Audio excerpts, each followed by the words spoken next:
With all of our operator algebra now in place, we are ready to really begin a discussion of dynamics in quantum systems.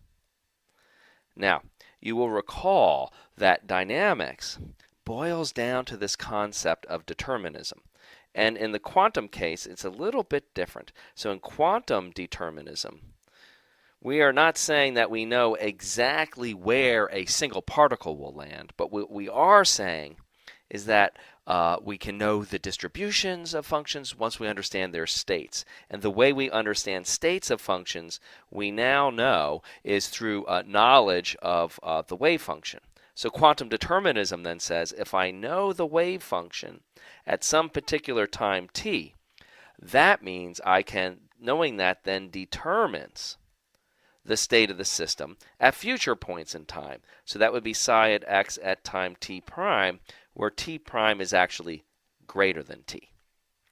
That's, in a nutshell, the concept of determinism at the quantum level. Now, if that follows, what that means is then mathematically, what we are saying is that we can figure out this function psi at x at some time t later through some sort of mathematical operation on the original wave function. Now that operation can always be represented as an operator. It has the following form. It depends on times t and t prime. It's usually called u. For technical reasons, it turns out to be what's called a unitary operator. And the name for this particular unitary operator is called the time evolution operator. And the idea that we can get the future wave functions, which characterize the future states in terms of the earlier wave functions, is this quantum determinism, and it simply corresponds to then some mathematical operation. Now, in this course, we may not be so familiar with the technical concept yet of a unitary operator, but we can accomplish the same thing with something that we are a little more familiar with, is we can turn this into a differential equation very easily. We can think about then how psi is changing in time. That would be the derivative we would want to consider. And this derivative we can evaluate in terms of just such an operator. That derivative would then be the limit as we take some small time interval, which I will call dt, and the limit as that goes to 0. The very definition of the partial time derivative is simply to look at the wave function a slight time later, compare it to the wave function at the current time, and then divide it by the time interval. The beauty is that this is something we can evaluate in terms of our operator. So again, we're looking in the limit of a small time interval.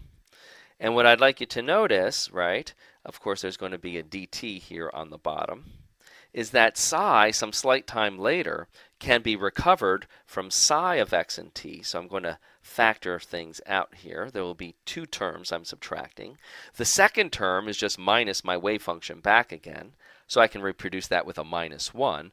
The first term is this time evolution going from t to time t plus dt. So this is t plus dt, comma t. And now, because we've been able to factor these pieces out from the wave function, I can put a square bracket around this part. This is the part that's changing, and I can define this as another type of operator. This is called the differential time evolution operator, evaluated at time t, times psi of x and t. So we are looking then for an equation of this form to describe our wave function, and this form comes to us directly from quantum determinism. Where we are going to need some more physical information is actually to determine what the form of this operator here must be. So this is our original result. And to get to that piece of physics, we have to go out and make observations out in the world, and that of course comes to us from de Broglie. And I won't write down the entire de Broglie hypothesis for you, but the ending point is very intriguing for us, where it says that associated with states are a particular frequency, and that frequency is always given by this equation, h times nu equals the value of the Hamiltonian, or in other words, the frequency is the Hamiltonian divided by h. And since we like to think about angular frequencies, omega, which are 2 pi nu, if I multiply through by 2 pi, I'll have a 2 pi on top and an h on the bottom, so the angular frequency is always the Hamiltonian divided by h bar. Now that leads us then to a particular ansatz that I think is a guess, which is, I think, extremely reasonable, which is that we are going to say that pure states of energy,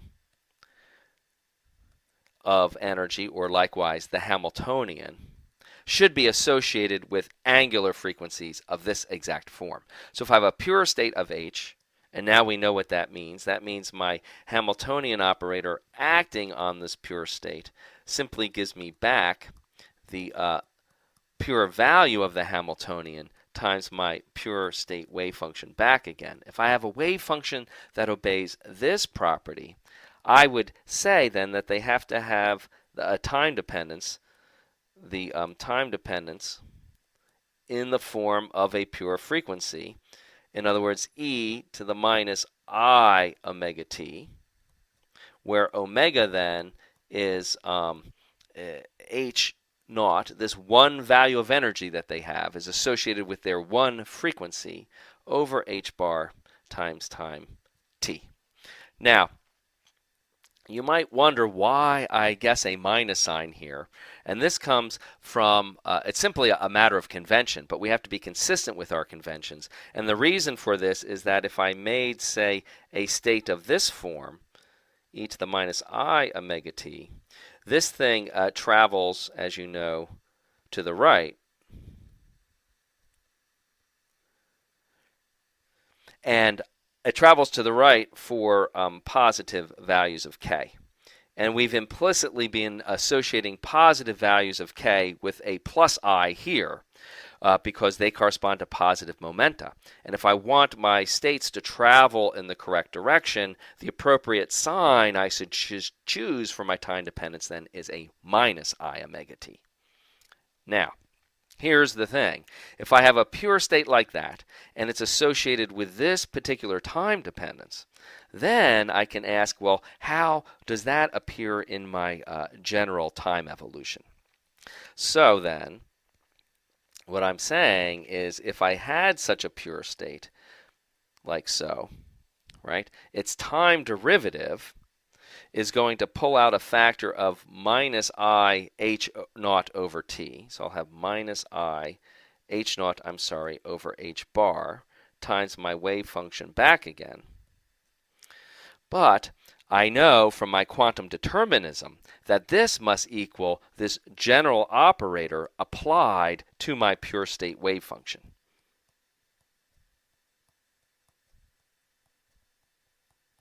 And when I apply that general operator to my pure state wave function, the result I get back again for all of my pure states is just this constant back times my wave function. And the constant that I get back, I think, is extremely intriguing. From this, we can identify that what this operator looks like in the pure state representation is just multiplication by h naught. But then that means that the operator itself should just be these constants, minus I over h bar, times the Hamiltonian, because that is the operator that would always produce this particular result. Armed with this now, we can finally write down a general differential equation. You'll notice I looked at a specific set of states in a specific representation to come to this general conclusion about the form of the differential time evolution operator. But now that I have its general form, I can now write down the general time evolution equation using it. So then, therefore, what I have is that in general, and this comes from the determinism, I simply used pure states to understand the form of the time evolution operator. In general, from determinism, I know then that the time derivative of a general wave function which we know is this differential time evolution operator applied to the wave function, must equal minus I over h bar times the Hamiltonian, because that is the form of my operator, times my wave function back again. And then we can tidy this up a little bit. We can multiply both sides of this equation by I and h bar. So I would then have I h bar times the time derivative of my wave function in whatever representation I'm working in would then be, when I multiply this by I over h bar, the i's cancel, h bar cancels. I then just get the Hamiltonian applied back to my wave function. This is a very famous equation. This is known as the general time dependent, because you've got the evolution of time in there, the general time dependent Schrodinger equation, which I'd like to abbreviate time-dependent Schrodinger equation as TDSE. So that's the general time-dependent Schrodinger equation. If I want to write it, for example, in the real space representation, we know the representation for the Hamiltonian in that particular representation. It is minus h bar squared over twice the mass times the second derivative with respect to the position, plus then the potential, all acting on the wave function psi.